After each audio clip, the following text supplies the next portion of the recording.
How did you find your match then? Yeah, it was a really enjoyable kind of thing.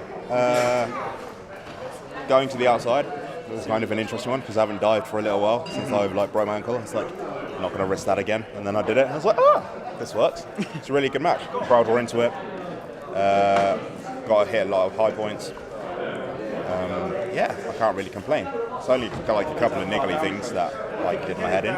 But you always critique, after a match, do you always critique even the small things? Yeah. You don't do that next time. So what was in that match? Because no one even in the crowd probably even noticed the things that you saw.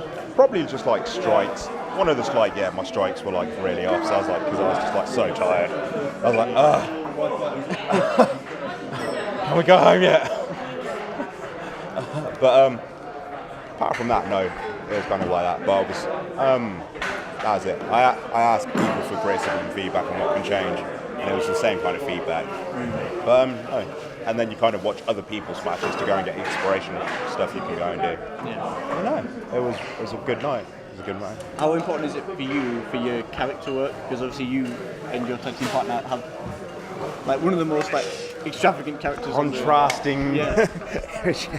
It's kind of the mouth and muscle kind of thing. So for us, it's hugely important that I carry a lot of the heavy lifting in regards to character stuff, and he does the heavy lifting in regards to the actual wrestling, which is kind of really cool.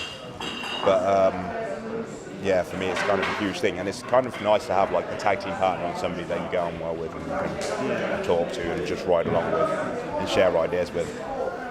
Yeah. Is that camaraderie important in the wrestling industry, do you think? I would say so. I say it's important. It's a loss. It's also lost as well. In some places, some people are very dog-eat-dog world. As me, I feel like teamwork and camaraderie, you can actually build a lot more than trying to tear each other down. Well, it seems like a lot of the people here that I've talked to, they all seem like they're in it together. Well, that's how they come across to me anyway. But they're yeah, I mean, we built these shows from scratch, from 60 people scattered around this whole hall and 12 people in that locker room to over 100 out there, and spreading our bodies in there of people who have got that same hunger and desire to improve the wrestling business and improve these shows. Because that's the main bit when it comes to our shows, it's to find people with the same like-minded vision to drive forward and improve every time.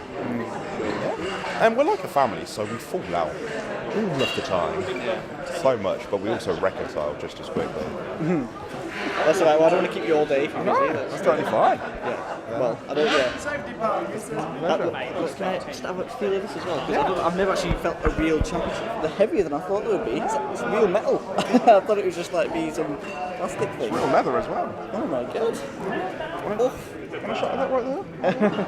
It's the tag team championship right there. We'd be proud of that, that's alright. Very much. How is the feeling of the show in general for people backstage? Are they all happy with the whole show? Yeah, it's really satisfactory, it kind of felt. It's our key bit is having the crowd involved and engaged. And from bell to bell, the crowd seemed they're involved. Everybody made sure the crowd were involved. And that is the key bit. And that for us is a huge bit. That's the win. If the crowd love it and the crowd wants to come back. And we've got repeat people. So that is a testimony to our growth and our success, in my opinion. I was surprised by how many children, the children were loving it. I've never seen that before on a show where that level of enthusiasm from the kids. I think if you give people something to remember, they will come back. It's like a cartoon for them. It's literally superheroes and supervillains. If you give them heroes and villains they can remember, they're going to want to come back and see their heroes win and their villains lose. And it's that kind of thing. And they'll talk about it with friends. Oh, you'll never believe it. This happened. And even if they don't remember your name, they'll remember something about you. Well, thanks a lot. Brilliant. Leave you for now. You can go off and get ready.